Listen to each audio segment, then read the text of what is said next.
queria primeiro também me apresentar, falar da minha atuação aqui. Eu sou professora de Língua Portuguesa e Literatura do CF2 e SEMI, tá certo?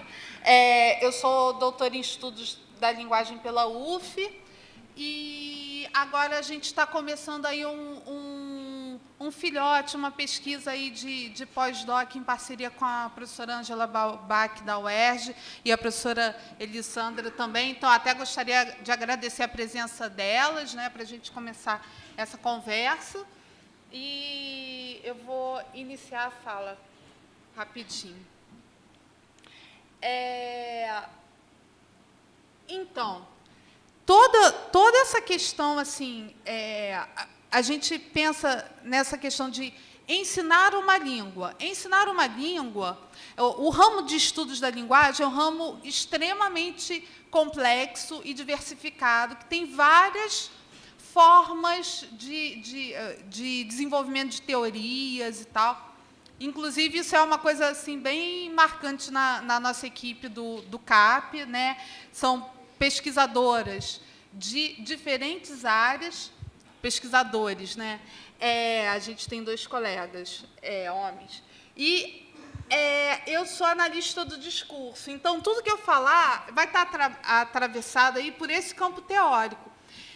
Eu vou falar um pouquinho dessa definição, mas, primeiro, eu queria falar assim, eu desenvolvi um trabalho ano passado com os alunos do 6º ano, em parceria com a Biblioteca Parque Estadual, que, infelizmente, mais uma das coisas que o desgoverno do Estado do Rio de Janeiro está ceifando, está acabando, a biblioteca ainda está fechada, né?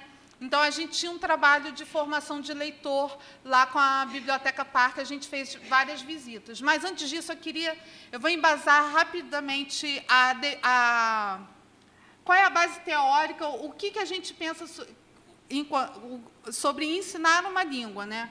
Então, a língua como sistema sintático passível de jogo, de equívoco, sujeito a falhas, não é uma língua, a nossa concepção de língua não é de uma língua idealizada e nem de um sujeito que tenha uma proficiência total em língua. A língua é sempre um sistema sujeito a falha, porque o sujeito não tem controle sobre a língua, né? Sobre o que diz. O sentido é, assim, uma relação determinada do sujeito afetado pela língua com a história.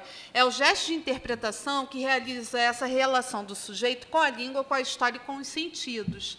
Então, por exemplo, quando a gente vai fazer uma atividade de leitura, não é o sentido que se busca, mas como os sentidos estão funcionando ali em sala de aula. Inclusive, a recusa dos alunos pela língua portuguesa escrita, e mesmo esse fascínio, né, parece que é o veneno e é o antídoto ao mesmo tempo, né?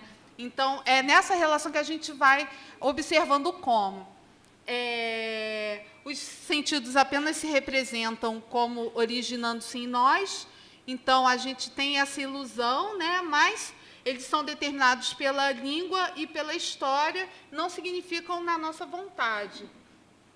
Então, eu vou provocar um pouquinho, deslocando alguns dizeres para a prática pedagógica. Eu vou o tempo todo procurar falar de um sujeito surdo entre línguas. Eu vou evitar essa denominação sujeito bilíngue, tá? Por quê? Porque eu estou tentando pensar o educando surdo brasileiro como um sujeito entre línguas, e essa denominação sujeito entre línguas é a de um sujeito que, em seu país, em seu espaço de enunciação, ele tem que lidar com uma ou mais línguas, e essas línguas elas estabelecem relação de poder, de força, de tensão, as línguas conflitam, né? E aí a Zope e a Celada, mas elas são pesquisadoras, elas trabalham com a questão das minorias linguísticas, mas não exatamente com os surdos. Então, a Ângela, a gente está procurando fazer esse deslocamento para pensar na questão do sujeito surdo. Então, esse saber metalinguístico, ou seja, promover no educando uma reflexão sobre a língua portuguesa escrita, ele vai ser mediado e vai se dar através da língua de sinais e da língua portuguesa escrita também, tá certo? Então, o objetivo transitar entre línguas para o empoderamento linguístico do educando surdo. Eu vivo brincando com eles, olha, enquanto vocês não fizerem isso, destraumatizar, quando vocês começarem a fazer isso, destraumatizar dessa língua escrita, a coisa vai começar a fluir. E aí a questão do lugar de memória. O que é o lugar de memória? São as bibliotecas, os arquivos, os museus. Eles têm um efeito duplo, conforme o Norá. Eles têm o efeito de engessar a língua e engessar a história, como se fosse a história verdadeira, a língua verdadeira, mas também eles têm o efeito de capturar aquele sujeito e de encontrar o que é escondido da história que está ali na biblioteca e no museu. Como que esse sujeito, né, ele vai lidar com o arquivo? No Ler o Arquivo Hoje, do Peixe, ele fala das condições de produção dos arquivos, das bibliotecas. A gente vai lá no índice catalográfico e pensa assim, é como se aquilo ali existisse e não tivesse sido produzido por ninguém. E aí a gente foi fazendo todo um trabalho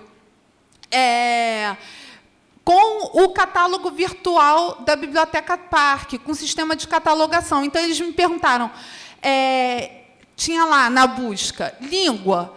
Aí eles falam assim, professora, então eu vou botar aqui Libras, vou ver o que aparece nesse catálogo virtual aí. Aí apareciam teses, dissertações, mas não tinha um livro em Libras. Então, isso tudo é um suporte de aprendizado da escrita, né, da língua escrita. E aí eu também estou me baseando no projeto do Peixe, antes do falecimento dele, né, Leitura e Memória, como os gestos de leitura são produzidos por um sujeito e no sujeito, e aí tem a ver com essa relação língua, ideologia e inconsciente, né? Então, essa visita aqui, a Biblioteca Parque, ela tinha alguns educadores que faziam a visita mediada em Libras, e também esse trabalho foi muito importante, como sempre o trabalho dos intérpretes para poder garantir a fluência na comunicação e que eu não sonegue nenhum tipo de conteúdo ao meu aluno, porque eu ainda não consigo me expressar em língua de sinais. Até porque, assim, é uma língua como tanto a língua portuguesa como a língua de sinais, né? Parece que, para a gente, eu nunca vou conseguir expressar tudo em língua de sinais. E os surdos pensam, eu nunca vou conseguir expressar tudo em língua portuguesa. Por quê? Por causa dessa questão da idealização da língua, né? Que esse modo de pensar a língua como uma coisa imaginária. Então, uma coisa importante, como as línguas circulam na biblioteca. Então, por exemplo, tinha lá uma seção voltada para acessibilidade para pessoas cegas. E aí a gente foi lá ler a placa, né, que dava entrada à sessão, e aí eles vinham me perguntar, qual que é o sinal, professora, de cego? E acessibilidade? Então essa sala aqui é própria. Então, eles estão vendo como a língua, eles vão construindo sentido da língua escrita, através da língua de sinais, mas naquele ato. Né? Naquele ato.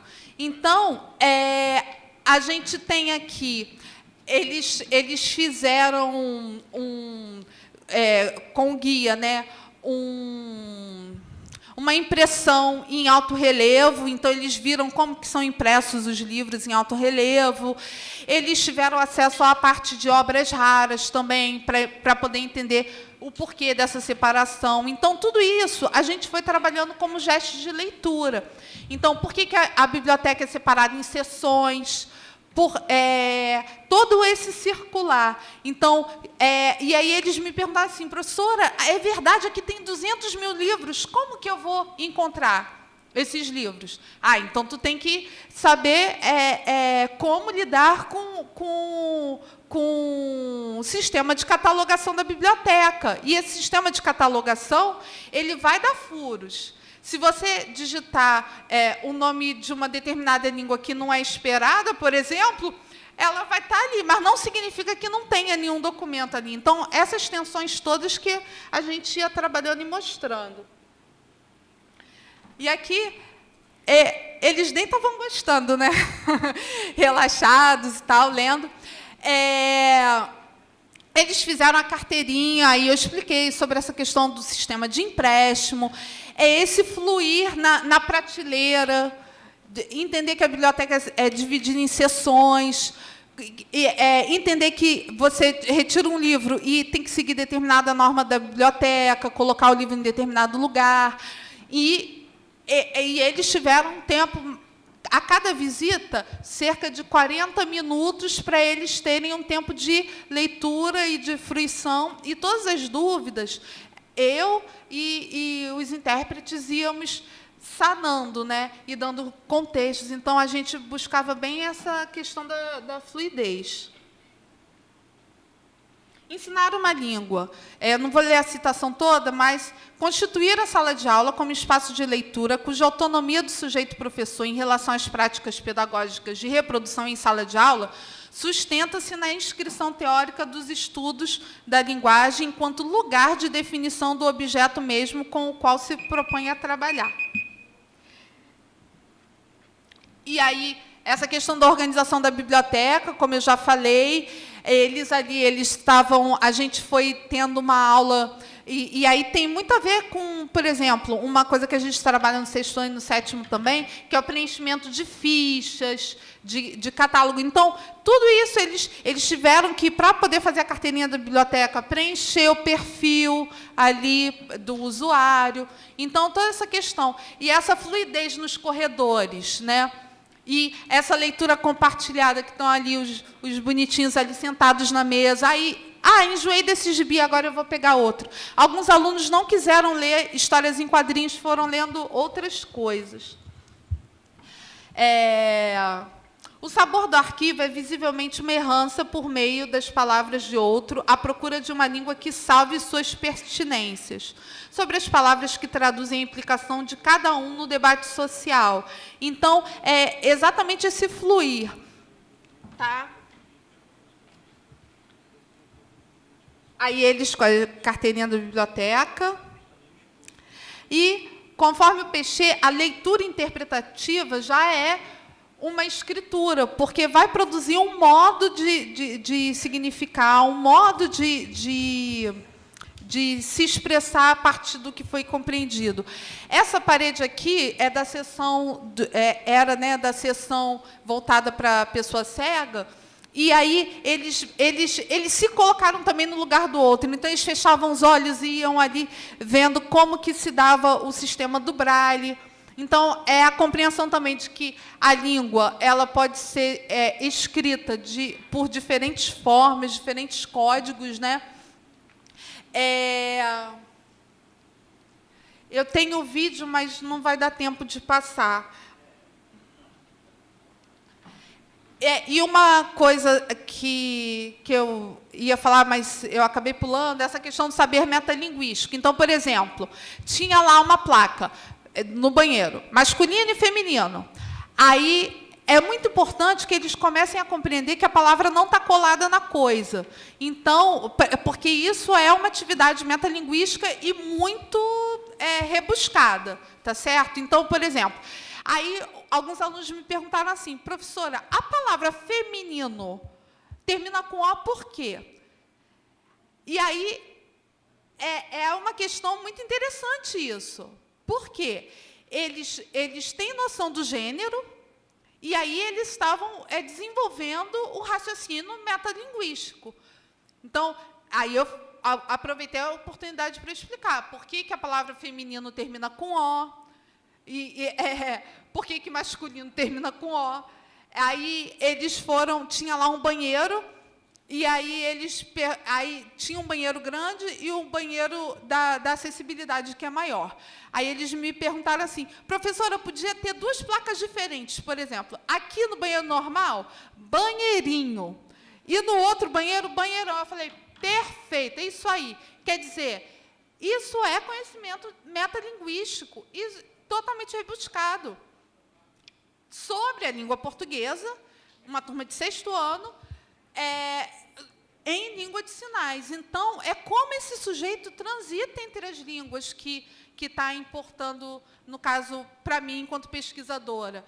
E como essas línguas fluem para a gente poder trabalhar o ensino da língua. Então, o olhar para o educando surdo enquanto sujeito carregado de história, de experiência na relação entre línguas, e citando Paulo Freire, ninguém aprende sem envolvimento afetivo com o que está sendo estudado, com o ambiente escolar e seus atores. E aí, o e-mail para trocas, foi um trabalho bem bacana. Eles chegaram a pegar livros emprestados, mas a biblioteca ainda está fechada, faz um trabalho maravilhoso, inclusive com a população de rua. E eu posso terminar aqui, infelizmente, concluindo com o meu protesto em relação ao governo do Estado do Rio de Janeiro, porque é mais uma das coisas que é feita em demérito da população do Rio, do cidadão carioca. Tá? É isso. Obrigada.